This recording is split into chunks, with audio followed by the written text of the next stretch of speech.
freedom of speech, fundamental rights, freedom of conscience, academic freedom, freedom of press, and the right to listen. You're listening to So to Speak, the Free Speech Podcast, brought to you by FIRE, the Foundation for Individual Rights in Education. The past year and a half or so has been a rough one for academic freedom on campus. Every year, we at FIRE put out our 10 worst colleges for free speech list. And this year, surprisingly, half of the schools on the list were there because they threatened the rights of faculty in some way. Louisiana State University, for example, fired a tenured professor for her pedagogical style. Marquette University stripped a longtime professor of his tenure, without due process, I might add, based on writings on his personal blog. St. Mary's University of Minnesota fired a popular classics professor after he worked with the drama department to put on an authentic production of Seneca's Medea that involved fascina, which are these sort of phallus-shaped objects. And there must be something in the air at schools that include St. Mary's in their name, because at Mount St. Mary's University in Maryland, the school took the extraordinary step of firing 2 faculty members for their criticism of the president's freshman retention plan. There was also, of course, Yale, where students famously called for a faculty member's firing after she questioned whether an email from Yale administrators about Halloween costumes represented an intrusion into students' autonomy. The list, unfortunately, goes on and on and on. And then there's Northwestern. You might recall that last year, the school subjected Professor Laura Kipnis to a 72-day Title IX investigation into her public writings and comments about sexual politics on campus.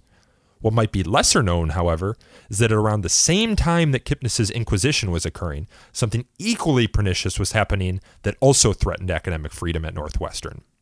And that brings us to today's guest, Alice Dreger. Alice is here to tell us more about that separate incident and the fight for academic freedom at Northwestern and beyond. Alice is an historian of medicine and science, a sex researcher, a mainstream writer for a litany of publications, and what she describes as an impatient advocate. Last year, Alice came out with a new book called Galileo's Middle Finger: Heretics, Activists, and One Scholar's Search for Justice. The book, which I highly recommend, argues that the pursuit of evidence is the most important ethical imperative of our time. Alice was also formerly a full professor in Medical Humanities and Bioethics at Northwestern University's Feinberg School of Medicine, a position she held for 10 years. We'll get into why we must use formerly soon. So I had the pleasure of connecting with Alice in July when she was in Philadelphia to give a keynote address at FIRE's annual Student Network Conference. You can catch the video of that keynote address, by the way, at FIRE's YouTube page, youtube.com/thefireorg. You know, I always enjoy speaking with Alice. She's witty, she's smart, and perhaps most importantly, she is uncompromising in her beliefs, which often engenders some controversy for her, and we'll discuss some of that during our conversation. We'll also discuss, of course, the importance of academic freedom, we'll chat about the growth of the corporatization of the university, and we'll dive into how faculty can fight back against the spread of censorship on college campuses. All right, I'm going to get out of the way. Let's dive into the conversation. Alice, thanks for coming on the show. Thanks for having me. So you're in Philadelphia today because you're speaking to the FIRE Student Network Conference, the annual summer conference we do around here. And I think rightfully so, you've had an interesting past year and a half, right, haven't you? Yes, it has been interesting.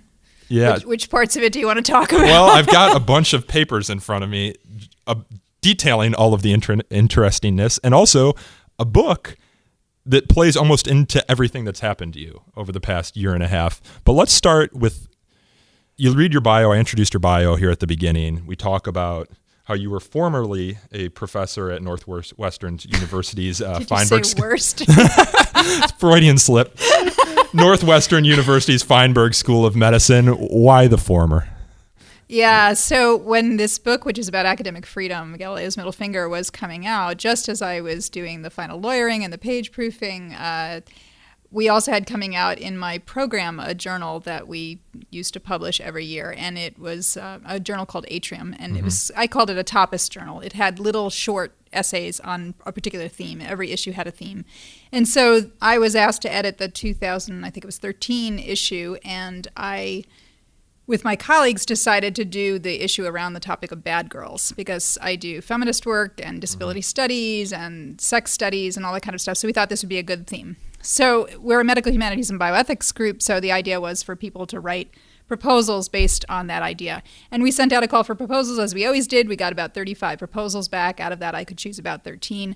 One of them was a piece called Head Nurse, which was by a cultural anthropologist, Bill Peace, out of Syracuse University. Yeah. And it was the story of what happened to him in 1978 when he was 18 years old and became spinal cord injured, namely that he was unsure whether or not he had a sexual future. The doctors wouldn't answer his questions. He had a close relationship with a nurse who ended up giving him oral sex to reassure him that he, in fact, could have a future sexual life.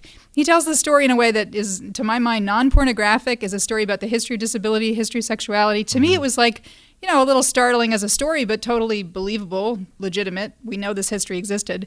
But so, it's a piece of scholarship, or that area of scholarship. There's not much about disability and sex in the canon, right? I mean, no, there's a ton. There is? Yes. Well, he talks, I read Bill Peace's blog post about this, and he talks about how 20 years ago there was this book written, I forget, it's Shakespeare, not William Shakespeare. Oh, Bill Shakespeare. Bill Shakespeare, yeah. He had written a book about this that brought it into the mainstream, at least within academic circles. But since then, in some circles, it's still a taboo topic. It certainly is in academia in terms of talking about disability at all is still a fairly marginalized field, and talking about sexuality at all. And so it's not a place we talk enough about, and certainly the history is pretty lost. And so Bill was recovering in some ways a lost history, particularly for men that were in these long-term rehabilitation facilities. Yeah. So when it was published, it was sent out as usual to the 3,000 subscribers on paper and put up online. And then one night, apparently my dean, Eric Nielsen, decided to read the issue and discovered this article and decided that it violated a branding agreement with the hospital corporation to which he had basically sold the medical school.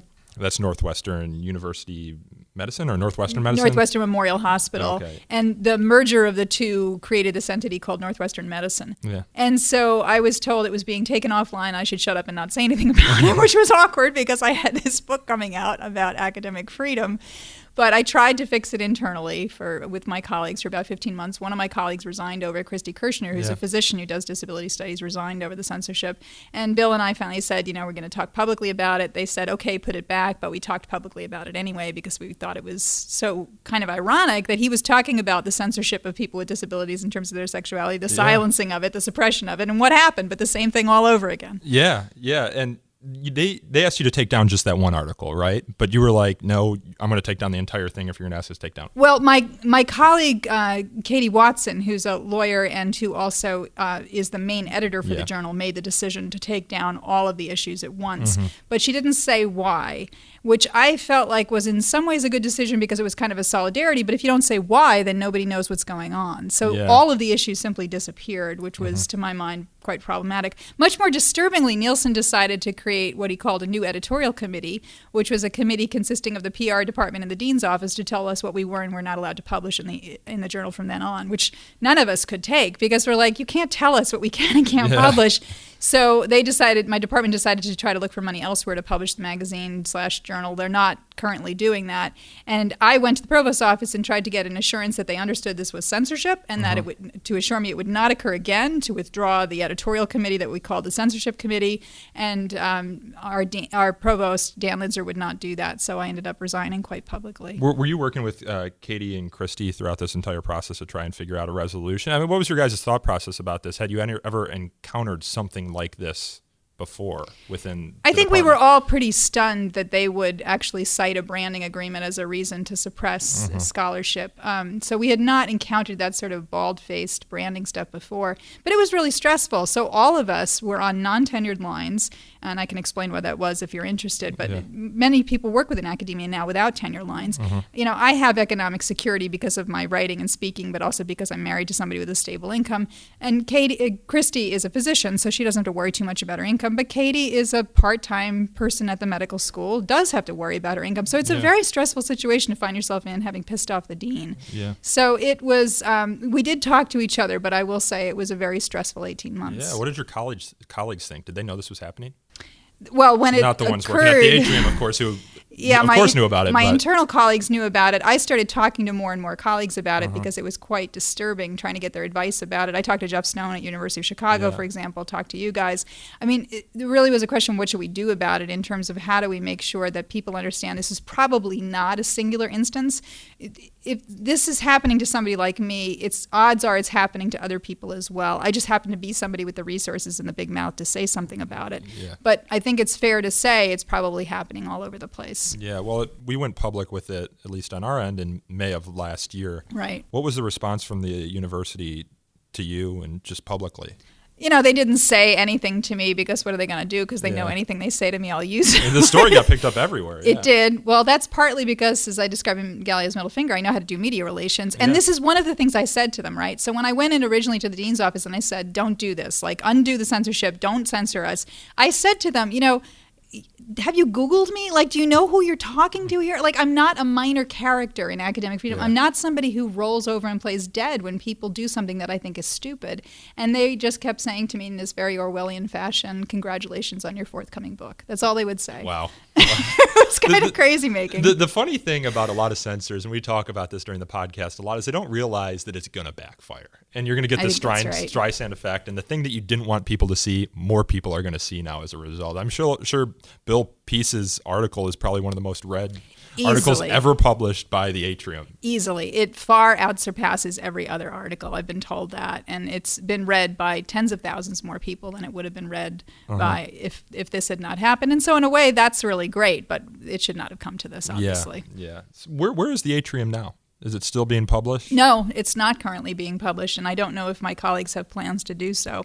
Ultimately, part of the reason I left was because I was in this position at that point in my department where my colleagues were afraid of whatever I was going to do next. I had gotten in trouble for other projects as well, although not by my administration. By the FDA got mad at me at one point for one project I worked on. The transgender community got mad at me for another project. I've had people upset with me, and so they had to live through a bunch of angry people, right? But when it's your own dean, it's very, very uncomfortable.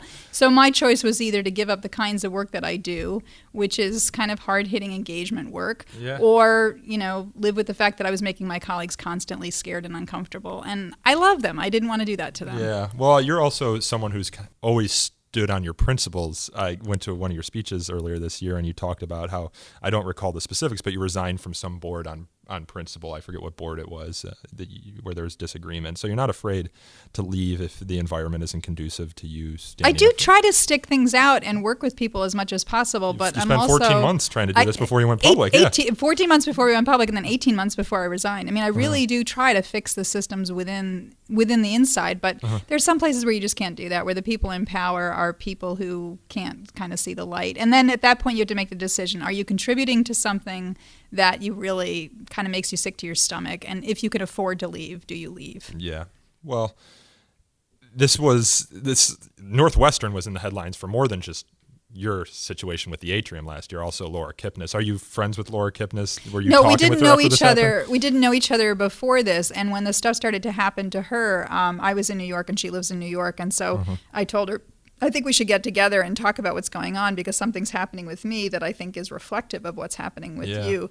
So we sat down and talked. At that point, they were kind of heavily into the kangaroo court around her Title IX case. And she had said to me, they said, I'm not allowed to bring a lawyer. And I said, that's crazy. You can bring a lawyer everywhere, including into the refrigerator, into jail, wherever you are, you can get yourself a lawyer. And I said, you absolutely need a lawyer. So I hooked her up with some lawyers, because I told her there's no way I'd go into something like that without at least one lawyer with me, because what they're doing is doing an intimidation tactic, right? And you need somebody to fight back for you in that realm. Yeah. Well, me and Chris, who's our podcast engineer over here, actually went and visited Laura in Chelsea and spoke with her about this stuff as well. She would, for our listeners who aren't familiar with the story, she wrote an article called "Sexual Paranoia Strikes Academe," and for writing that, she had a number of, I think, 2 Title IX complaints filed against her just for writing about public issues, and the university put her in a 3 or 4 month inquisition, as she called it, before the charges were dropped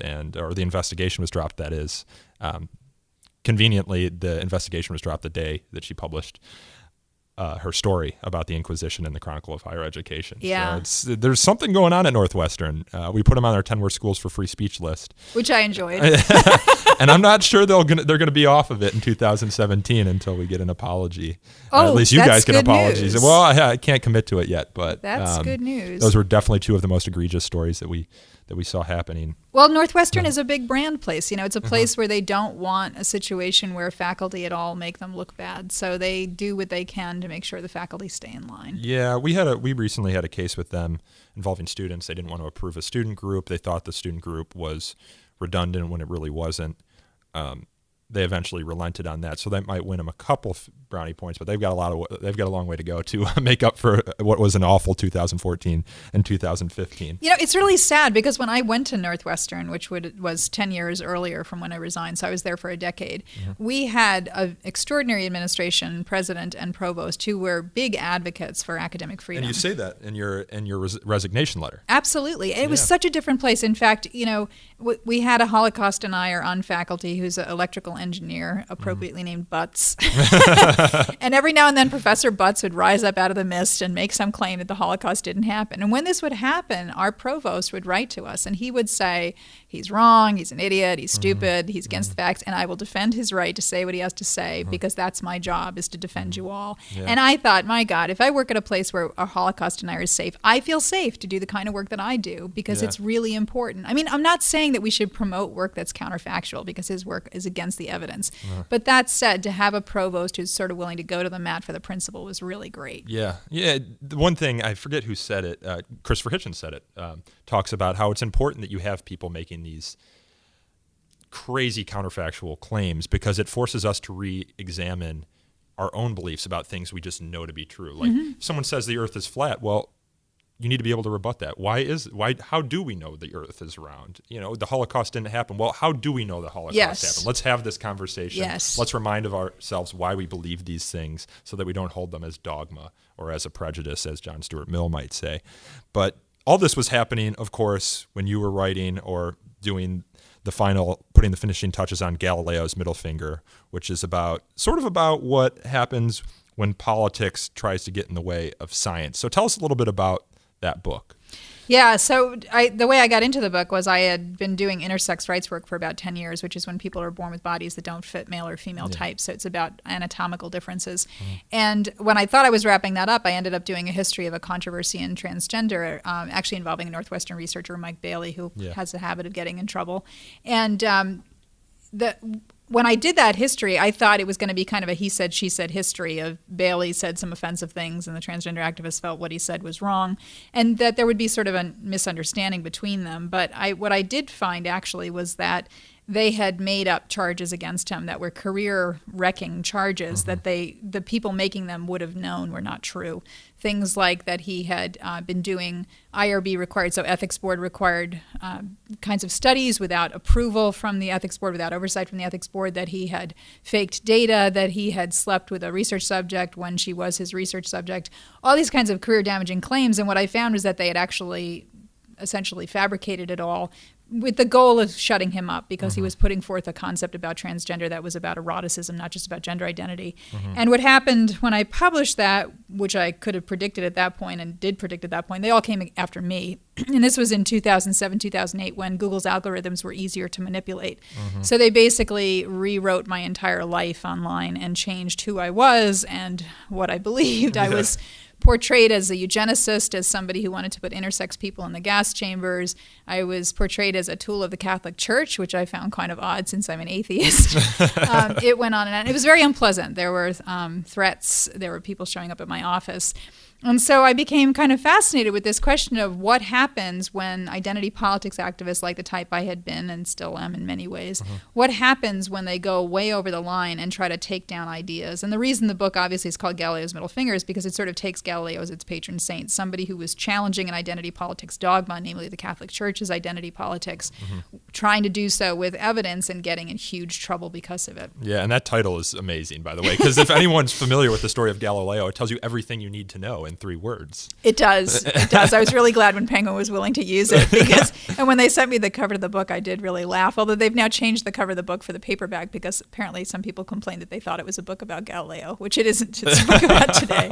Although you do talk about the story, you talk about Galileo's story at the end of the introduction. Just a little bit, yeah. So what I ended up doing for this work, I actually when the work on Bailey came out and all these people came after me, Steven Pinker had read the work because he had been somewhat implicated because he had blurbed Bailey's book and they went after him for a while. And he said, I love your writing and this story is great. Can I give you an introduction to my agent? And I said, actually, I really need to reconstitute my professional reputation because they're ruining it. So would you help me get a Guggenheim Fellowship, which he did along with Dan Savage and a couple other people. Yeah. And so I spent the Guggenheim Fellowship kind of wandering the country talking to other academics who had been set upon by identity politics groups.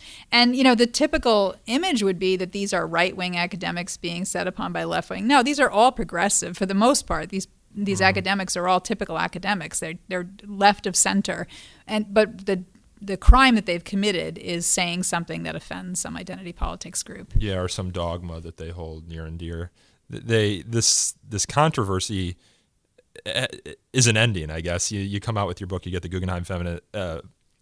Guggenheim Fellowship, and then you publish an op-ed on something totally unrelated from this controversy about sex and how we should be honest with our kids that sex is for the most part about pleasure. Get it published in Everyday Feminism. They pull it down. Within hours. Didn't tell you, right? Nope, didn't bother to tell me. Yeah, what does that say about our culture? And do you see any connection between what's happening on campus and what's happening in the broader society with regard to just, So I should explain a little what happened because it's kind of hilarious in some ways, right? So this is actually a piece I published in 2009 about talking to my son about sex, but it was a piece that went viral in, I think, 2014 because Pacific Standard republished it and sent it out, and it went crazy viral then. Yeah. And ever since then, various people have been asking me to reprint it. It's been reprinted in Russian and Korean and all over the world, right? And I'm happy to do it because it's a story about telling kids the truth about sex, which is sex is about pleasure. So Everyday Feminism asked me, and I did the same thing with them that I do with everybody, which is you're not allowed to change the text. You have to pay me a little bit of money. I think it was $50 or something like that. You have to acknowledge who I am, provide a link to my books, blah, blah, blah, right? So they say yes. So they do that. And it goes up, and I see on Twitter that it's live. And I was like, oh, okay. So I click on it, but I get 404 file not found. And I'm like, that seems odd. All these people were tweeting it. It must have existed. So I write to the editor. And I'll tell you, when I did, I thought to myself, I bet they pulled it because I am supposedly the enemy of the transgender population. Yep. And sure enough, that's exactly what they wrote me back, that they had no problem with what was in my essay, but they learned that I was a terrible person in terms of what else I had said in my other writing, and therefore they had to pull it because my work was not consistent with their agenda, which I find so completely ridiculous. And once again, lots of people ended up reading an article they'd never read before because it was censored. Yeah. Well, again, getting back to my question, what does it say about the culture? Oh, I think it's, this kind of attitude that we cannot have any ambivalence towards other people, that we have to sort of equate individuals with their entire body of work so that if there's one thing we don't like about anything they've ever said, then we must crush them and get rid of them. We use the phrase witch hunting a lot, and we probably overuse it, but it has that feel to it, where basically what you have is if there's one sign that this person has done something you don't like, it's a sign that their soul is corrupt, and you have to save them by killing them. And this this stoning really goes on over and over again. Do you see that people aren't engaging with the ideas that you put forth or the criticisms that you put forth, and they're rather trying to go after you? Yeah, sometimes they engage the ideas, but it's not uncommon to just sort of do ad hominem attacks, and it gets kind of exhausting. I talk about this regularly in talks I give. I just give a talk to our interns, and we talked about this. But that's the reason the Federalist Papers, the anti-Federalist Papers, were published anonymously, is they wanted people to engage with the ideas and not the person. As tough as our political dialogue is today, it was even worse. In the 18th century, you had John Adams and Thomas Jefferson calling each other things that you would never see happen today. It's not to say that it won't. Really? After November. I was going to say Ruth Bader Ginsburg versus Donald Trump. Really? Yeah. Well, she just recently apologized for that and said she shouldn't have done that. Yeah, that was yesterday. She's like, I'm done talking about this now. I don't think she anticipated the fallout that she would get from that, but I guess Supreme Court justices aren't supposed to give their opinions. But, that's the reason the Anti-Federalist Papers and the Federalist Papers were published anonymously. That's the reason why people didn't know that the Declaration of Independence was written by Thomas Jefferson when it was first written, because he's this young, sort of awkward, stuttering lawyer. But you've been in the academy for a while. Academic freedom, are professors now walking on more eggshells than they might have been 10, 15, 20 years ago? You spoke a little bit about Northwestern, but after your controversy, has anyone reached out to you outside of Northwestern? Oh, constantly. I'm constantly getting email from people who are in tough spots. I mean, that's been happening now ever since the Bailey work, so that's been 8 years of that. But when I travel the country, so I've been doing kind of a book tour trying to rile people up about academic freedom, and I hear constantly from faculty all over the country about the difficulties of trying to deal with the current combination of students who have been, many of them, raised in the concept that they shouldn't have to suffer anything. And if somebody is being unpleasant, they should push back and not shut them down, basically, not have to deal with anybody they don't want to deal with. And then on the other end, administrations that are brand obsessed, funding obsessed, who don't want any disruption to the system that might cause a problem in terms of PR, might cause a problem in terms of politics or funding. And so what you get is this regression to the boring, right? Because you get faculty who are terribly afraid to challenge students lest they get in trouble for Title IX or for whatever it is, right? And on the other end, you've got administrators who pretty much give you the message they don't want you rising your head up and doing anything that might bring negative attention. And so what you get is a faculty who are starting to function not as a profession in the way it's been, but really as jobs where they go in and try to keep their heads down. And I've heard this, frankly, from people just like myself who are old-time feminists who have been teaching for years in ways that, were politically challenging, who are now being told you're not allowed to teach in those ways anymore because what you're saying is offensive to this student or offensive to that student or difficult for our donors to understand. And so we're being shut down. And when you look at who gets in trouble, who gets fired, I keep reminding people, it's not the white men, right? It tends to be women, people of color. It tends to be people who are kind of on the edges already politically who are pushed aside. So it's this misperception a lot of people have that academic freedom, and in particular freedom of speech, is an issue for white male libertarians. I keep trying to tell people, if you want to look at who's getting in trouble, it's people like me getting in trouble. This change in the culture, does it come as a result of anything that we're teaching our kids? You hear within feminist communities, and you would know more about this than I would, but I have a friend and someone who's participating in a movie that we're working on, Can We Take a Joke, Kareth Foster, who went to a all women's school, and she talks about how when she was there in the 80s, it was all about empowerment. It was all about no one can bring you down no matter what they say, and now it seems as though assuming a mantle of victimhood gives you certain privileges, and that you get the power that you so desperately desire by shutting other people up and claiming them to be an oppressor. I think that's right. And, to me, I mean, it started in some ways with the problematic self-esteem movement within parenting, where the idea was to constantly give kids positive feedback all of the time. And I think what you end up doing is you raise kids who are used to being constantly judged, and they need to be constantly positively judged. They cannot be negatively judged. So when you have this sort of helicopter parenting, this parenting that is overly invasive in terms of constantly trying to push kids to one end of the shame-pride spectrum, as I call it in the book I just wrote about talking to your kids about sex, when you're constantly doing that and constantly trying to judge them and push them in one direction, they become very used to getting constant positive feedback and never being uncomfortable and never being alone with their thoughts, for that matter, right?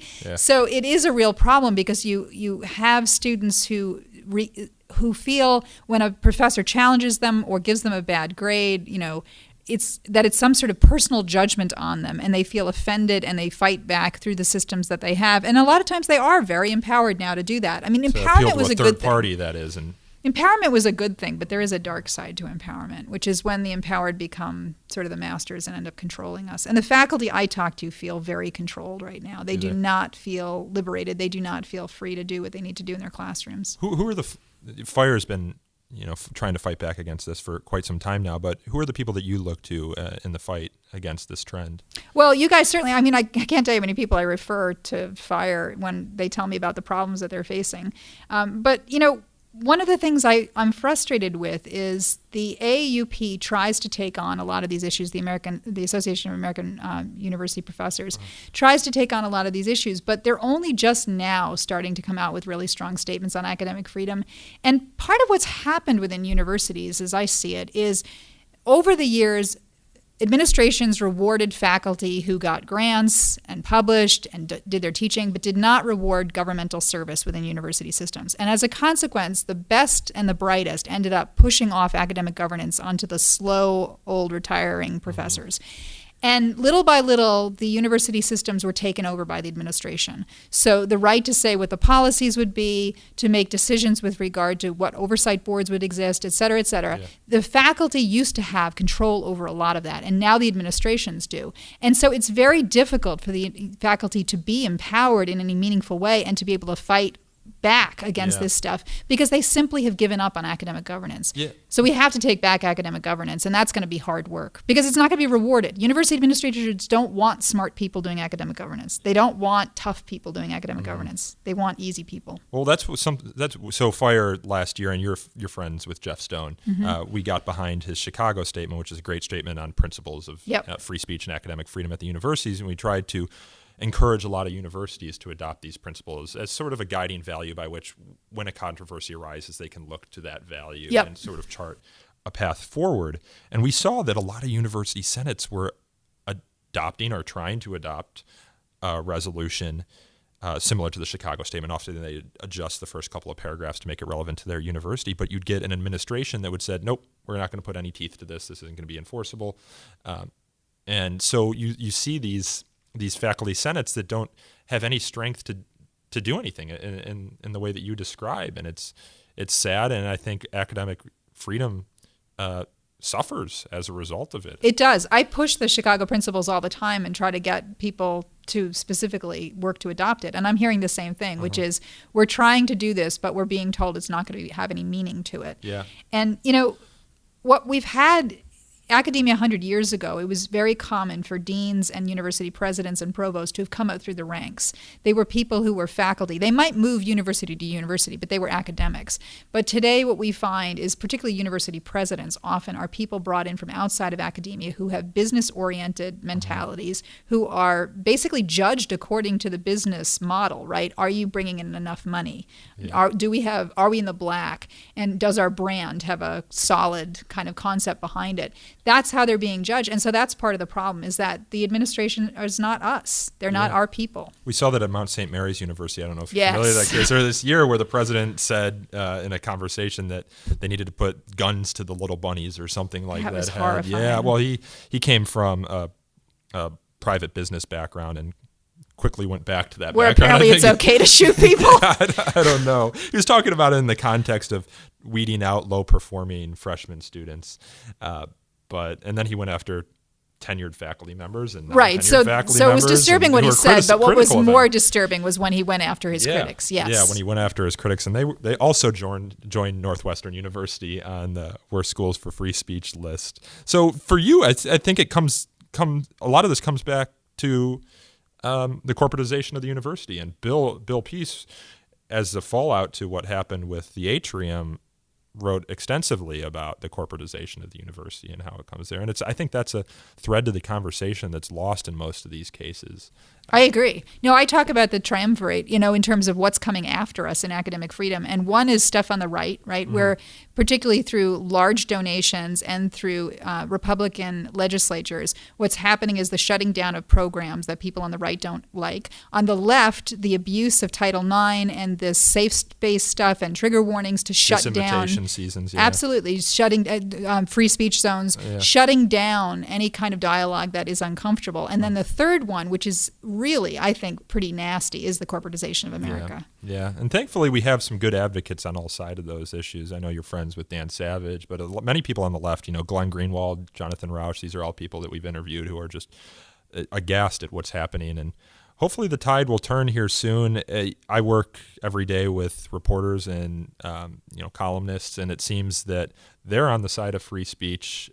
It's some folks on the campuses that we have some work to do with. But well, they're historically naive, and I think any work you can do helping them understand the history of oppression on campuses and how they don't really want to be the McCarthys, right? No. But it seems like they don't understand the ways in which they're going in that direction. Yeah, well, one of the things that they're doing, so you have all these students and faculty members, and it's not all students, of course. I don't want to paint with a broad brush here, but they're appealing to an administration for help. Implement speech codes, disinvite the speaker, give us trigger warnings, when at the same time they're being critical of administrations for encouraging culture of oppression, to not being supportive of minority students or low-income students. So it's like you're trying to give these very people who you're so critical of more power to control how you live your lives and how you talk with each other. And I think Glenn Greenwald on our second podcast talked about this. He said, even if you don't like these ideas from a principled standpoint, from a tactical standpoint, giving people in authority the power to censor, the power to police speech, always backfires against the least powerful. And that really stuck with me, and I hope someone, we're doing our best here, gets that message across to both the students and faculty members that are calling for these safe spaces, these trigger warnings, disinvitations of speakers, and more speech codes. Before we go here, because I know you have to go off and give your speech, You're a Hoosier, right? Or you No, went I'm to a school New Yorker. but you went to Indiana, and I yes. had to bring that up because I went to Indiana as well. Oh, good. Yeah. Did you were you at the Bloomington campus? Yes. Okay. You were studying this stuff that you got your PhD there, right? Yes, my PhD was in history and philosophy of science at Indiana. People always assume it was at the Kinsey, but the Kinsey did not grant PhDs. It's a perfect place for you, though. Yeah, I actually didn't do any work at the Kinsey because at the time it was in such political turmoil. It was kind of not a place you could get any work done. So yeah. Have you worked with them since? A little bit. That's a place that does get very politicized because of issues of sexuality, and the current director is somebody I've criticized because she sort of seems to have this approach that she thinks that we should only talk about sex in the context of relationships, and I think that we should talk about sex outside of relationships as well. And all its various permutations, exactly. Right? Whatever we need to talk about. Well, Alice, before we go, anything else you want? No, this has been great. Thank you so much for having me. Yeah, and thanks for coming on the show. Thank you. That was the indomitable Alice Dreger. To learn more about Alice and her work, you can visit her website at alicedreger.com. And just a reminder, if you want to catch Alice's keynote address to the summer's FIRE Student Network Conference, you can do so at youtube.com/thefireorg. You can also find a video version of this podcast interview there as well. It's back to school time. That means things will start heating up on campus very soon, if they haven't already. And that will give us plenty to talk about on this show. If you see something in the news that you'd like us to address, please shoot us an email at sotospeak@thefire.org.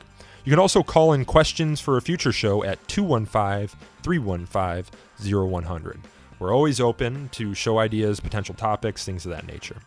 So reach out. Also, worth noting, next week, FIRE will be making available a ton of resources for students to reference as they head back to campus. An FAQ on student activism and the law surrounding it, information on political activity on campus, we are in an election season after all, and much, much more. So visit thefire.org next week to find all of that information. This podcast is hosted and produced by me, Nico Perino, and recorded and edited by Aaron Reese and Chris Maltby. To learn more about So To Speak, you can follow us on Twitter at twitter.com/freespeechtalk, or like us on Facebook at facebook.com/SoToSpeakPodcast. If you've enjoyed the show, please consider rating us and posting a review at iTunes or wherever else you can get your podcasts. It's the easiest thing you can do to help us get more listeners on this show. Thanks again for listening.